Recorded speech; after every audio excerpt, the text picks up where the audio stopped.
Hey man, what's up? Hey, I'm good, man. How you doing? Jonny Sparks, Lovebite. How's everything going? Not bad, not bad. Cool, cool, cool. Tell me a little bit about Lock and Load. It really came out in 2012 independently, and now you're re-releasing it again on Spectra Records. What's the difference going to be? Um, well, to be honest, we used this album to get signed. That's a bit of a tough one, really. I mean, it's pretty much the same album. The only problem was Spectre felt that because we released it independently, that it didn't really reach out to as many people as we would like it to. So they decided to release it this time round. Cool, cool. Now, people who reviewed it already, are you expecting them to review it again? No, not at all, really. They can do if they feel like it, if they want to be kinder or harsher. Right. No, we're just trying to venture out into new territory, really. Cool. Cool. Now, some names be mentioned that I guess you work with or whatever, or the label is part of is Jolyn Turner, Lou Graham, Richie Scarlett, Jimmy Jameson, and stuff like that. But they also have hip hop artists on there. What's your feeling about that? You like the diversity in that label, Spectra Records? A bit of a mixed bag, really. I mean, I suppose once you start taking on more than one genre, I suppose others are sacrificed, aren't they? And I suppose being as their rock sector part of it is the smallest part. Yeah, I prefer it to be a predominantly rock label, but what are you gonna do? Right. Yeah. So how's the band doing? Yeah, not too bad. We just at the moment we're just rehearsing a lot because our lead guitarist Trix has broken his wrist, so he's selfishly put us out of action for a couple of months. But we're using the time wisely. We're actually writing new stuff, and we're also planning future shows for later this year, next year, venturing out into new territory. Cool. So yeah, we've got some exciting stuff lined up. We've got our music video that's going to be released soon as well. So, yeah. Wow. Yeah, you talked about new material. When can people expect new material? Well, because Spectre are releasing this album October 7th, we can't release it too soon, sadly enough. I'm actually aiming to release it for next summer. Uh-huh. Cool. And it's kind of, it's the way we're writing it as well. It does feel like a bit of a summertime track. It's a bit more laid back. It's got a bit more of like a Skinner influence and things like that. So it's quite cool. We're trying something new. Great. Now you did Journey Separate Ways, the cover on that album. Was there other songs that you were thinking about besides Separate Ways? God, there was loads. We actually went through hell trying to decide which one. I mean, again, our guitarist is a massive Queen fan, so we had to we had to get our take the gloves off for that one, really, and we all just came to a mutual decision, really, on that one. And it turned, people seem to like it. We've had great feedback on that track, Right. So it's a different take on Journey. I personally love Journey, so I think I won that battle with the band.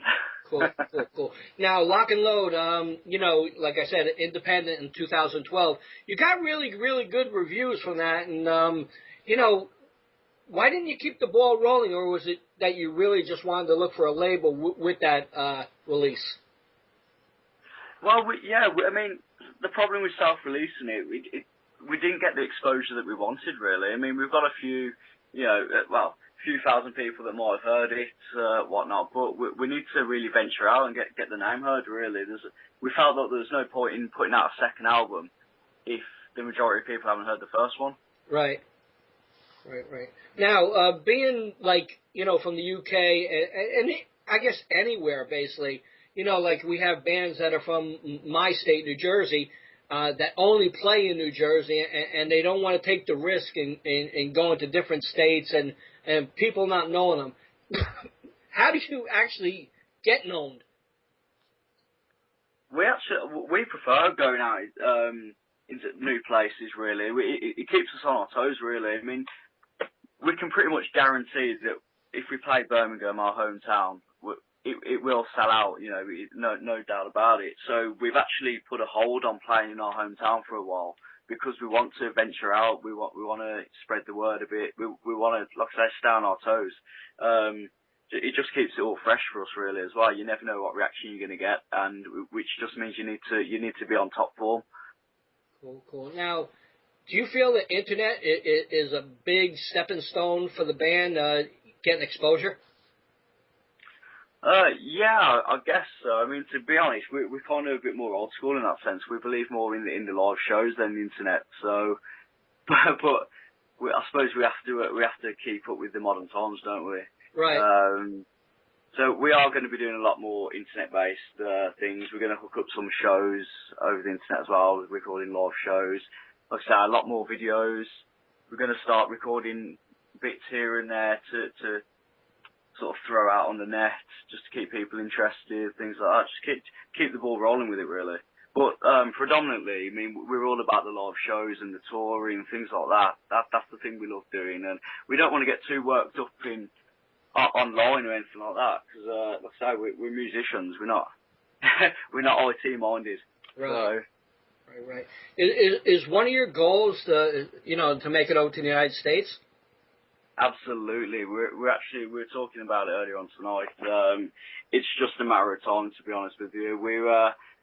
We're thinking we're definitely going to venture out over sort of a Scandinavia way.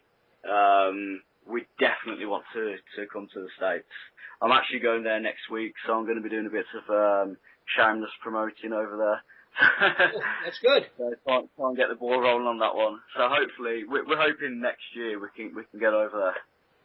Wow, maybe the possibility you guys playing Rocklahoma next year. That'll be amazing. I'd love to go. I'm actually, if we don't end up playing, I'm certainly going to go to watch. It's an amazing event. I've been there a couple of years now, and it just gets better and better each time. Even though we haven't went it recently, but like when it first started, Rocklahoma. It's just an amazing event, and I mean, there's so many different kind of genres of music. Everybody has a little bit of taste of everything. It's a great event. So now you're signed to Spectre Records. You got the new album coming out. Now, what about touring? Touring, as I was saying, I mean, I'm actually using this time now to start booking it. I'm currently booking a tour for later in the year. Running through to next year. As I say, we can't really do much with our lead guitarist being out of action. Right. So, I'm using the time to book quite a few shows. So, pretty much watch your space. And there's going to be a bit of a hurricane later this year with us. So, cool. We'll be able to get this.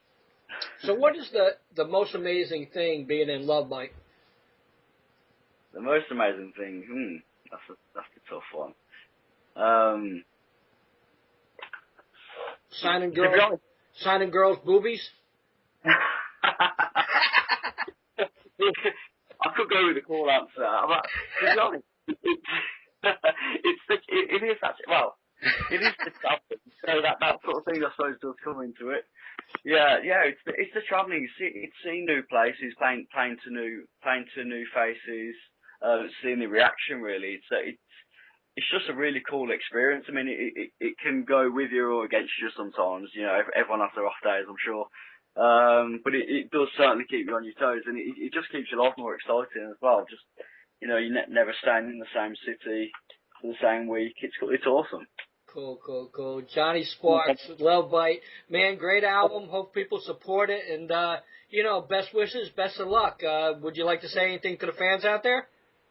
Awesome, yeah. Love you all. Thanks for giving us support. For those of you who haven't heard of us yet, check us out. You can get us on Facebook, facebook.com/LovebiteOfficial, or you can get us on lovebiteofficial.com. Thanks a lot, man. I appreciate it. Thanks, man. Bye-bye. Bye.